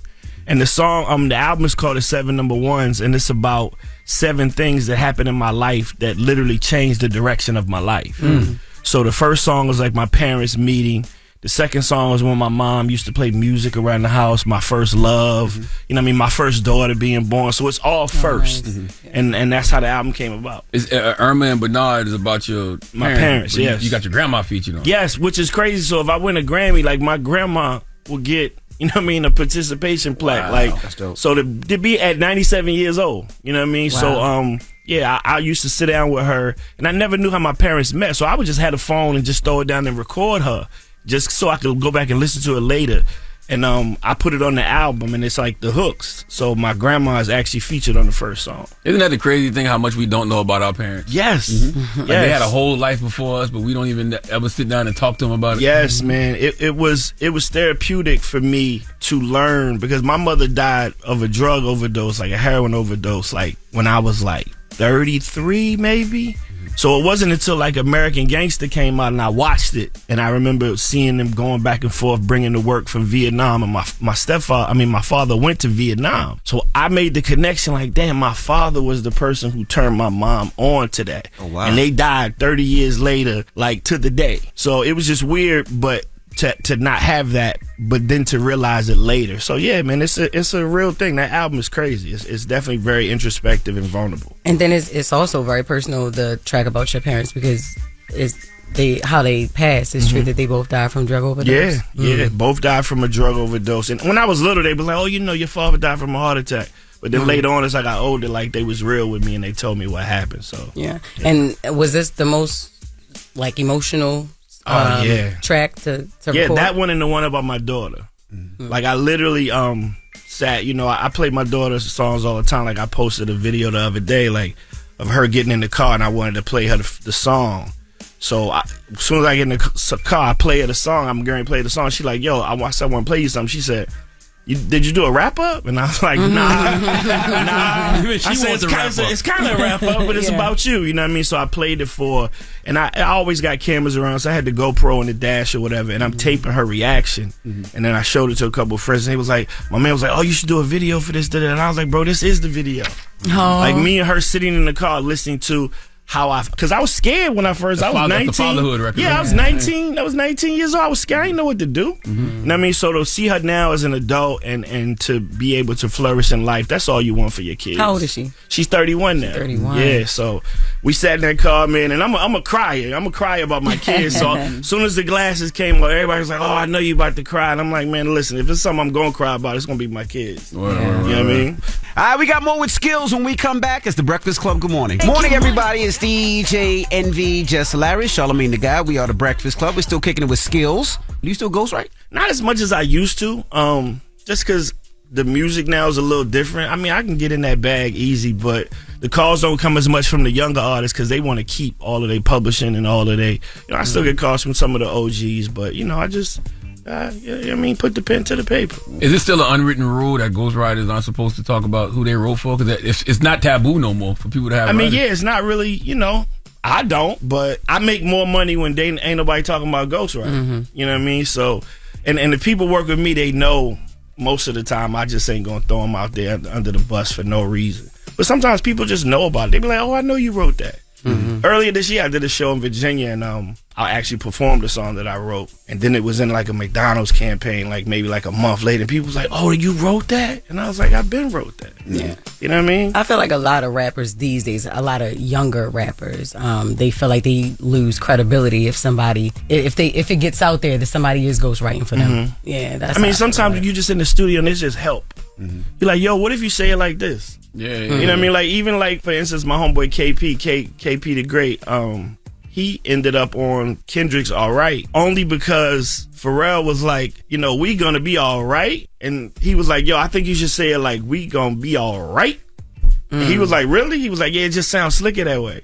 He got writing credit, got a Grammy. Like That's he crazy. just told Something him as how small to. as He that. just took something as small as Pharrell saying it one way, and Pharrell being, in sound, mind, and body, going, "Yo, KP told me to do that." He's owed some credit off that. That's why, because most people wouldn't have did that. That one, Yeah. they would have said, Yeah. "Nah." I said, or they would have gave him a little check. You know what I mean? But and that's the thing about it. To be able to be in a room and collaborate with your friends, you know what I mean, and make something dope with your family and your friends, you don't care about the credit. Because like Quincy Jones always said, when y'all start talking about money, God lead the room anyway. I agree. We in here arguing about something that we ain't even made no money over yet. Like, what's the point? Yeah. It stops the creative process. How did you get the opportunity to write Jay-Z's Rock and Roll Hall of Fame induction? That came from Questlove. He called me and he asked me. It was weird how he said it. I was in a barbershop. I picked up the phone. He was like, "Yo, when did you stop listening to Hov?" I was like, "What?" He was like, "When did you stop listening to Jay-Z?" I was like, "What you mean?" He was like, I heard you say before, like back in the day, like you would be able to hear Jay-Z verse or a line and you could just quote it. Like, when did you stop? And I said, maybe the last thing I might have checked out was like 444. You know what I'm saying? He was like, all right, cool. I need you to do your thing, but the way you do it, like wrap up style, but with like all of the quintessential Jay-Z lines. You know what I mean? Like, I will not lose, and you know what I mean? All of this stuff. So I was like, all right, cool. And he was like, and I need it in 9 days. Wow. And I was like, wait, what? He was like, I need it in 9 days. He was like, I'm about to pitch it to Beyonce. Because at first, Beyonce was supposed to do the whole thing. I think it was Beyonce's idea to have different celebrities say different lines. So once I started writing it, we started going through the entendres of who would say each line.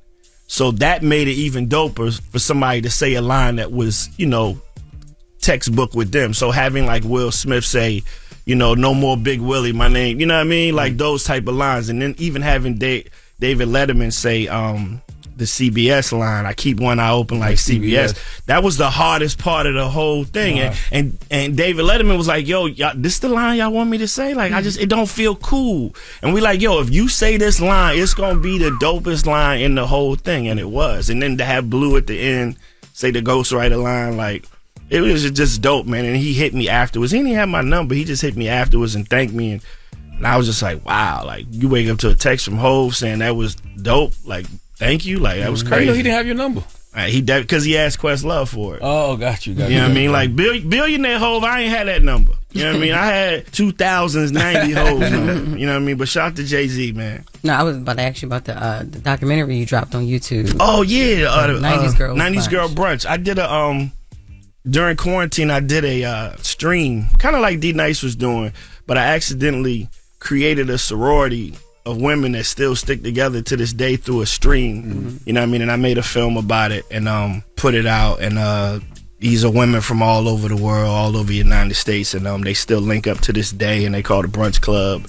And it's just dope, man, to be able to connect people through music. And, what we was going through in COVID was hard, but, people like D Nice and Jazzy Jeff and myself, we was online DJing, and those people still stuck with us. He'd still do club quarantine concerts and whatnot. So it's people that was attached to that and are still attached to it to this day. So I made a documentary about it. So it's artists? No. It's I was just playing songs. Oh, but the okay. women that were on there, they accidentally started becoming friends. So now they go on trips together. They go to, they go to New Orleans, the Essence Fest together. It's like 80 of them. You know what I mean? It's crazy. So it's a dope movie. I threw it on YouTube, and if you ever want to see the story, you can check it out on there. It's called Mad Skillz and the 90s Girl Brunch. Why you haven't written any like TV shows or movies and stuff like that? So listen, after the wrap up, you know what I mean? I'm chilling and I'm watching y'all. I was watching y'all, and my wife ended up saying she wanted to watch this show, and the show called Supercell. So we started watching Supercell, and I'm looking at the show, and I'm like, Rap Man.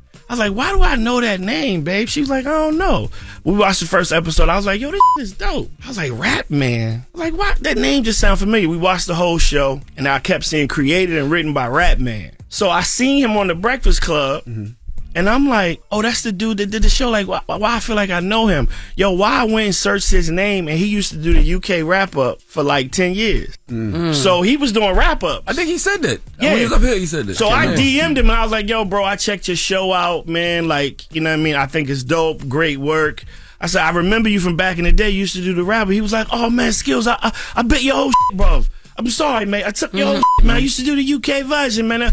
It's amazing to have you in my DMs, man. I was like, yo, it's great crazy. that you put that accent on like that. Yeah, I know, right? That was pretty cool. I was like, it's crazy to go from writing wrap-ups to writing shows, and I tell my wife that, and she like, yeah, it is. And I'm like, so you know what I mean? So I'm like, I definitely got some ideas. I pitched some shows. Shout out to like James Samuel, and we got some things in the work. Black Thought, you know, Questlove, 215 Entertainment. Like I definitely got some things that could make it to television. It only makes sense. I feel like that's the next level for you. Yeah. I got like at least 3 shows that I'm trying to pitch. One I've already pitched. 2 more is like movies. So yeah. Well, the album is out right now. It's streaming now. It says something about voting, so the Grammy can vote on it starting when? No, they can. It started last week, and you can vote up until January 3rd. And I am in the best spoken word album category for the album, the 7 number ones. So we just out here campaigning, and if you listen to the project and you like it, and you are a Grammy voter, but feel free to, click that button for your boy. Word. Absolutely. And lastly, New Year's Eve, you're going to be at the R&B block party. My family's doing it with you, of course. Family, yes. Antonio. Get your tickets now. If you're in Norfolk, if you're in Virginia, the 757, it's the Norfolk Scope. Tickets are still available. It's you, it's Brian Michael Cox, it's shout to Bink, it's Izzy, everybody, Izzy's the whole there, crew. Everybody. So R&B get your tickets for that. If you're out in Virginia, make sure you pull up on them. The R&B Block Party is one of my favorite things to do throughout the year. So definitely get your tickets. And appreciate you for joining us, brother. Thank y'all for having me, man. I will catch y'all. Happy holidays. Good New Year to all of y'all. Thank you. And appreciate you, Charlamagne. Happy The holidays, guy brother. for letting me come up. My guy. It's Mad Skillz. It's the Breakfast Club. Good morning. The Breakfast Club. Morning, everybody. It's DJ NV, Jess Hilarious, Charlamagne the Guy. We are the Breakfast Club. Let's get to Jess with the Mess. News is real. Whether it's Jess Hilarious, Jessica Robin Moore, Jess don't do no lines. She don't spare nobody. Worldwide Jess, worldwide Mack. On the Breakfast Club. She's the culture shift. She was able to get y'all to see something and understand something that nobody could get you to see. It's time to set it off.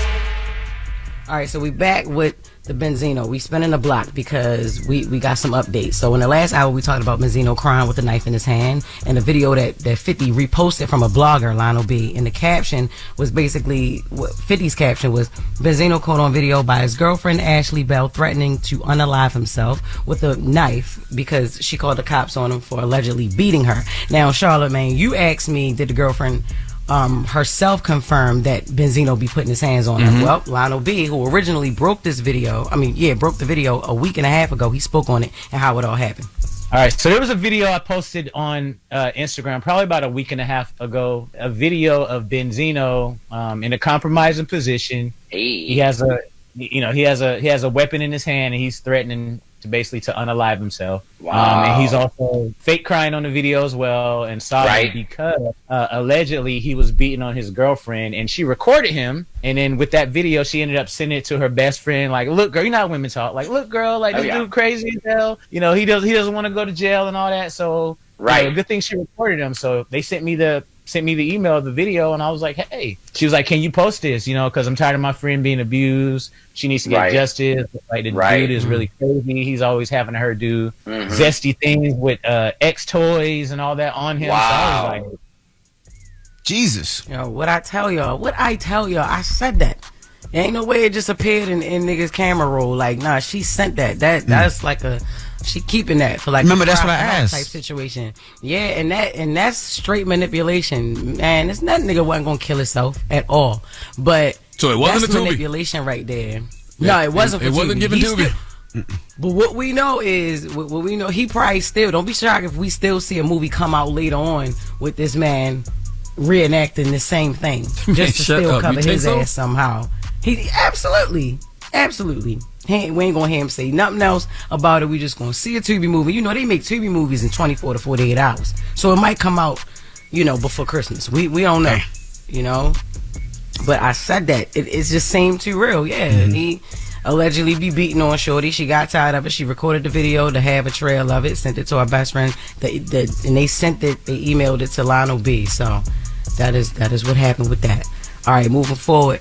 Yachty and Lil Baby. So we played some of Charlamagne's out of contact interview with Lil Baby earlier today. Another part I liked from the sit down with you, Charla, and y'all talked about his relationship with Drake, and Drake mentioning him during the beef. No, Kendrick mentioned Lil Baby during the beef with Lil Baby. That's what he said. What was your reaction when you heard Kendrick mention you and Not Like Us? He said Lil Baby helped you get your lingo up in reference to Drake. What did you think when you heard that? I ain't really into like that side of hip hop. But you and Drake always had a good relationship. I mean, Drake helped you a lot. Great relationship. Yeah. So, you know, you kind of like, it's just with any situation, like, if you and him was arguing, what the hell you gonna say? But like, don't bring you in it. Yeah, I don't be having nothing to do with it. I be having, not saying whatever they got going on ain't real or nothing, but I be, like, I feel like, to me, like, rapping be my work. You know what I'm saying? It's like, I don't that's how it work. So, like, even you saying, like, what's your relationship with Gunna? I ain't here, I ain't in it for that type of you know what I'm saying? I ain't on that. Well, I brought that up just because of the music. The music aspect of it, because you know people, y'all made hits together, and some people want that again. Yo, how did you understand anything that this young man said to you? I speak nigga fluently when I want to, but look, it's not. Okay. And I'm from the South. It's the difference between regular nigga and Atlanta nigga. Like that's different. That is different. I don't know which part he from. I cannot understand this man. Basically, with the Kendrick situation, he was like, "Yo, my name Bennett, so you know I'm not in it. Don't be bringing me in your beef. If you got beef with another person, then you handle that on your own. Don't use my name or anybody else's name to prove your point." Yeah. Yeah. You think Kendrick care about that? No. Absolutely not. But I definitely understand. I know Lil Baby and Drake got a good working relationship, so I know I know Kendrick really don't care. Anyway, Lil Baby also sat down with Lil Yachty on Lil Yachty's podcast called A Safe Place, and they spoke about the viral picture that everybody was making fun of Mike Rubin hugging Lil Baby from the back, and this is what he said about that. Even the whole Mike Rubin thing, I don't play with period. On no funny weird I'm dapping Kuzman up, and Mike happy to see me. He run up on me. I got 10 other pictures. We down there. We start down there. Bam! I'm telling his ass, Mike, I'll slam your ass on your neck. I'll break your neck. But we play like that. And like even when the picture came out before it went viral, I told him, like, Mike, I can't have pictures like that. Right. Even though me and you playing, bro, it's 100 people at the party. We in the middle of 100 people. There's nothing weird we could be doing in a party with all these people watching us. But I know how small people's brains is, and then I already be knowing how much of people want to say something bad to me. When that picture came out, I literally made Mike Rubin go to his security camera at his house, go to the footage and get the whole time. All that type shit, like, that really bothered me. Well, the person to be mad at is the cameraman, because camera people always trying to catch them casual action shots. Stop with them little casual action shots, okay? If I ain't posing for the picture, don't take it. Yeah, but you know the problem is when people get mad at stuff like that, it makes it worse, right? We see it with Lil Baby, we see it with Meek Mill. But if you make fun of it yourself, people, they can't do anything about it. Like Mike Tyson there's always a video of Mike Tyson say, "I'll kiss you in the mouth." Nobody laughs at that. Nobody jokes about that. Yeah. Charlamagne has the gayest things to say. First of all, why you bringing me into this? You know what I'm saying? Like, why? For what reason? It's the truth. It's the truth. You say you got gay ears. You say you got gay eyes. I got gay ears, meaning that I can hear gay. Okay. What does that mean? Yo, but I don't care if Mike Tyson tell you he gonna kiss you in your mouth. Let that man kiss you. By the way, that's the PG version of what Envy was. And Mike Tyson did not say that. Mike Tyson said, "I will F you till you love me." I didn't want to say that on air. That's what he said. That's what he said. Nah, but all in all though, Lil Baby did bring it back around to explain why his relationship with Michael Rubin actually helped to elevate him. He don't just be hugging him from the back, like he actually shut up Baby with things. So this what he said. They would think like, "Oh, baby, Mike Rubin a billionaire," and like, babe, I don't give a what nobody got. But he has been a great influence, a super great influence, and that's the part that people wouldn't see. Like, and me and Mike Rubin, we had the best conversations ever. He also like damn near fascinated with the way I live, and I'm fascinated with the way he lives. So we like meet in the middle. All the black moguls, and I ain't gonna say cause Swiss Beats, he's the one. He's one of the only, one of the few. So like I look for people like that. I like back when I was a kid, I always wanted to hang with the people who got more than me. I don't want to be hanging with the guys who I gotta tell them all the time. That's already my role. So for order me to stay sharp, I gotta deal with other people who got more than me, who already done did, who already done been through stuff. I enjoyed the conversation. Basically gatekeep information. Yes. That's what he's essentially saying. I guess. Yeah, that's what he's saying. Yeah, I enjoyed the conversation with Lil Baby and Lil Yachty, and I think Lil Baby should only do conversations with people that he's comfortable with, like Lil Yachty, because he ain't opening up. He ain't open up like that with me in no way, shape, or form. So, but I enjoyed the conversation with Baby and Yachty on a Safe Space podcast. Absolutely. Well, so thank that you, is Jess. Jess with the mess. Hold up, real quick. Swiss Beats black? Like, yes. Like he black? Swiss Beats is black. Like, no, y'all, both of y'all questionable, yo. You, Envy, and Swiss Beats. I feel like y'all like that's your type of problem. Black. No, everybody light skinned. No, everybody light skinned is not Spanish, man. It's light skinned black people out there, y'all. No, I thought he was like Indian, like or Arab or something. I didn't think he was Swiss is black. Spanish and nothing. Black dude from the Bronx. You see his mom on his page all the time. Well, I think and his pops. I do think his mom is part Puerto Rican. I think so. Okay. If I'm not mistaken, I could be wrong. I could be totally wrong. Swiss is black. Okay. Yeah, Swiss is definitely black, but Envy's Dominican. I'm black too, and that is Jess with the mess. All right, I'm black. I'm black. I'm black. Feliz Navidad. All right, let's get to the mix. Hey, yeah. Let us know what you want to hear. That sounds like Felicia Rashad's Spanish cousin. You know what? Stupid. It's the Breakfast Club. Good morning. Morning, everybody. It's DJ Envy, Jess Hilarious, Charlamagne the Guy. We are the Breakfast Club. And again, I want to salute to everybody out in Atlanta. Our station in Atlanta, 96.1 The Beat. Tonight is their Jingle Ball, the first ever 96.1 Jingle Ball that they're doing out here. Hip-hop style, I should say. There's so many people on here, whether it's, let me go through some of the names. Glorilla, Sexy Red, Gunna, T.I., Saweetie, T-Pain, The Kid Laroi, Khalid, Tinashe, and more. They're all performing tonight. So if you haven't got your tickets, there's still some tickets available. We can't wait to see you guys. Salute to the whole staff up here. Salute to Louis V. Louis V been busting his ass, making sure he got this thing done the right way. So we all down here supporting Louis V and make sure this is going to be an amazing show tonight. Salute to my South Carolina brethren, Louis V, man. Wish y'all a very successful Jingle Ball. That's what it is, Jingle Ball, right? Jingle Ball, yes. Salute to Ferrari Simmons, BT, the whole staff, Scream, and everybody that's going to be popping up today, JoJo and the Big Show, all that. Everybody up here on the station, we appreciate you guys. I appreciate all the love, all the DJs. Shout to Mono, shout to Era. Everybody up here, we're going to have a good time tonight. Absolutely. Oh, and then the after parties at Magic City. We're going to Magic City after parties. What they owe you some wings? Because I'm going to eat your wings, Charlamagne. No, they owe you? Magic City sent my wings. Salute to Magic City. Salute to Lala, who's an amazing waitress. They definitely sent my wings. And I want to say too, man, salute to everybody in Orangeburg, South Carolina. I will be down there tomorrow, 10 a.m. to 2 p.m. for the grand opening of Crystal in Orangeburg, 1486 Chestnut Street. My good brother DJFrothy.com is going to be providing the soundtrack. We got free food samples and prizes and all types of stuff, man. So from 10 a.m. to 2 p.m., I'll be in Orangeburg, South Carolina at the Crystal in Orangeburg. And the ribbon cutting is at 10:45. So I'll see y'all there.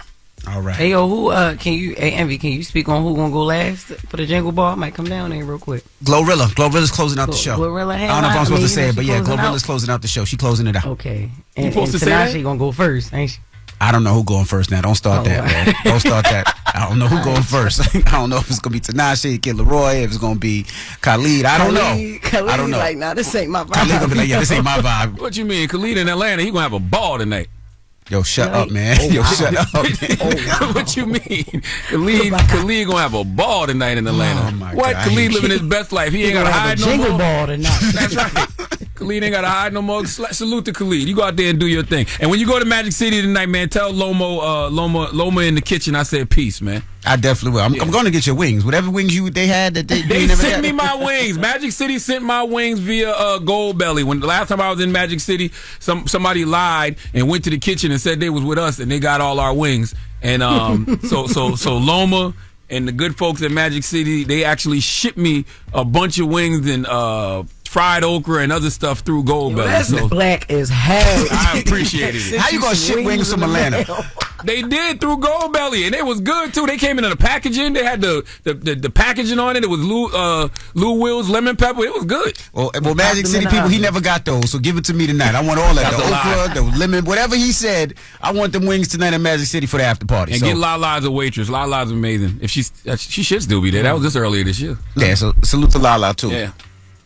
All right, when we come back, we got the positive notice, the Breakfast Club. Good morning. Morning, everybody. It's DJ Envy, Jess Hilarious, Charlamagne the Guy. We are the Breakfast Club. It's time to get up out of here. You guys have a great holiday. Enjoy Christmas, Kwanzaa, Hanukkah, whatever you're celebrating. Enjoy it all right? Yes, indeed.